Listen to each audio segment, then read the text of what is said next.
पति वचन मृषा करि जाना। सो फल मोई विधाता दीना, जो कछु उचित रहा सो कीन्हा। अब विधि बस बूझिए नहीं तोहि, शंकर विमुख जियावह मोहि। कहीं न जाए कछु हृदय गलानी, मन महरामहि सुमिरि सयानी।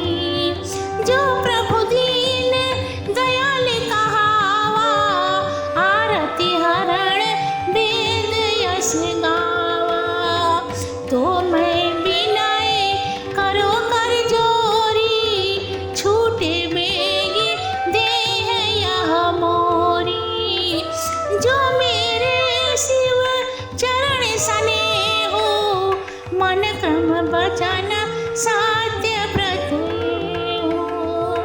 तो समदर्शी सुनिए प्रभु, करो सो बेगी उपाय। होई मरण जेहि बिनहि श्रमा, दुसह विपति बिहार। सियावर रामचंद्र शंकर जी मां, जय जय सीताराम जी हरि। मंगल भवन अमंगल हारी, द्रवहु सुदशरथ अजर बिहारी। राम सिया राम जय जय। श्री तुलसीदास जी कहते हैं कि इस प्रकार सती जी के मन में अधिकाधिक नवीन सोच होने लगा कि मैं अब इस दुख सागर से पार हो जाऊंगी। जो मैंने श्री रामचंद्र जी का अपमान किया और फिर पति के वचन को मिथ्या करके जाना, अब वही फल विधाता ने मुझे दिया है और जो कुछ उचित था वही किया है। हे विधाता, तब तुमको ऐसा न करना चाहिए कि तुम मुझको शंकर जी से विमुख करके जिलाओ। उनके हृदय की गलानी कुछ कही नहीं जाती। चतुर सती जी मन में श्री रामचंद्र जी का स्मरण कर कहने लगी कि हे प्रभु, यदि आप दीन दयालु कहलाते हैं और दुख हरण करता हैं, जैसे वेदों ने भी आपका यशोगान किया है, तो मैं आपसे प्रार्थना करती हूँ कि मेरा यह शरीर शीघ्र ही छूट जाए। यदि शिव जी के चरणार बिंदों में मेरा सच्चा स्नेह और अपने मन वचन और शरीर से मेरा यह सच्चा व्रत है, तो हे समदर्शी प्रभु, मेरी यह विनती सुनकर वही उपाय करो कि जिससे बिना परिश्रम ही मेरी मृत्यु हो जावे और यह असह्य कठिन विपत्ति छूट जावे। यही विधि दुखित प्रजेश कुमारी, अकथनीय दारुण दुख भारी। बीते संवत सहस 87, तजी समाधि संभुय विनाशी। राम नाम शिव सुमिरन लागे, जाने हो सती जगत पति जागे। जाई शंभु पद बंदन कीन्हा, सन्मुख शंकर आसन लीना।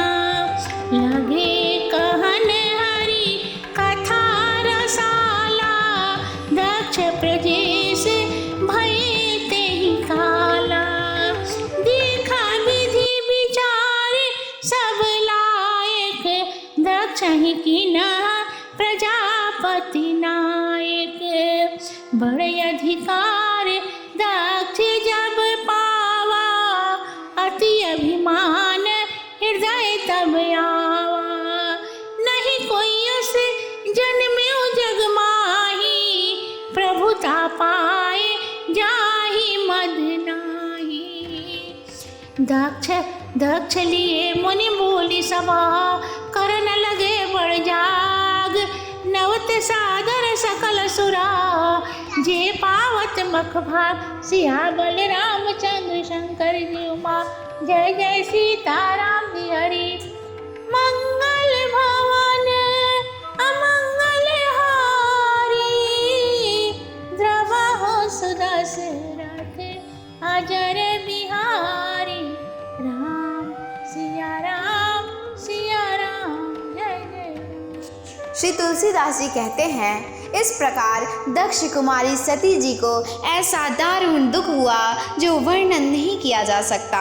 उधर जब 87,000 वर्ष व्यतीत हो गए तब अविनाशी श्री महादेव जी ने अपनी समाधि त्यागी और राम नाम जपने लगे। तब सती जी ने जाना कि जगतपति समाधि से जग गए हैं। तब वह शिव जी के चरणों में जा गिरी तो शिव जी ने अपने सन्मुख आसन दिया। तब शिव जी फिर श्री रामचंद्र जी की सुंदर कथा करने लगे। उसी समय सती जी के पिता राजा दक्ष को प्रजापति का पद प्राप्त हुआ, क्योंकि जब ब्रह्मा जी ने उन्हें विचार कर सब प्रकार योग्य देखा तो उनको संपूर्ण प्रजापतियों का नायक कर दिया।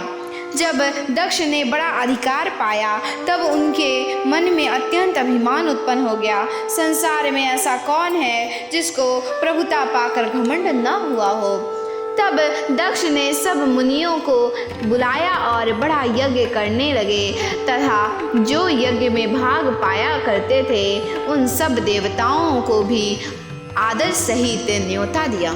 किन्नर नाग सिद्ध गंधर्वा बंधु समेत चले सुर सर्वा विष्णु विरांची महेश बिहाई चले सकल सुर यान बनाई सती बिल के गगन विमाना जात चले सुंदर विधि नाना सुर सुंदरी कर ही कल गाना सुनत श्रवण छु नहीं मुनि ध्याना पूछे तब शिव कहे बखानी पिता यज्ञ सुनी कछु हरसानी जो महेश मोहि आय सुदेहु कछु दिन जाए रहो बिसहेहु पति परित्याग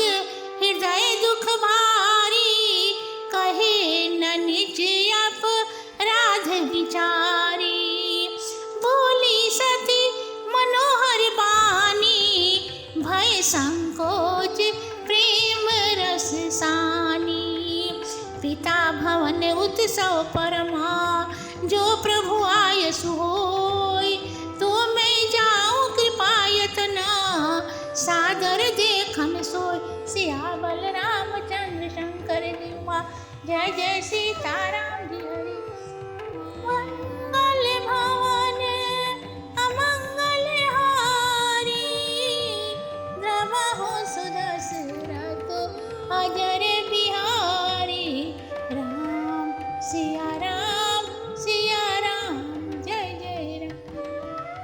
श्री तुलसीदास जी कहते हैं कि नर नाग सिद्ध गंधर्व और सभी देवता अपनी अपनी स्त्रियों से दक्ष के घर को चले। ब्रह्मा विष्णु और महादेव जी को छोड़ सब देवता अपने अपने विमान सजा कर चले।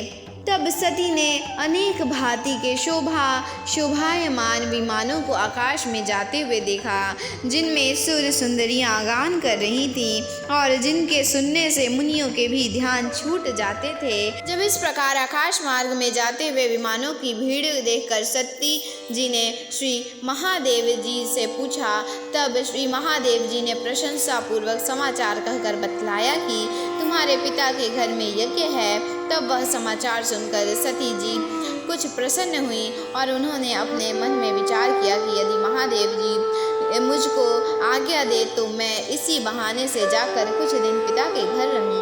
परंतु पति के परित्याग का मन में बड़ा दुख था, वह कह न सकी। किंतु फिर सती जी भय संकोच और प्रेम रस से युक्त यह वचन बोली, हे प्रभु, जब पिता के घर इतना भारी उत्सव है तो यदि मुझको आज्ञा दीजिए तो हे कृपा निधान, वह यज्ञ देखने के लिए मैं आदर के साथ अपने पिता के घर चली जाऊं।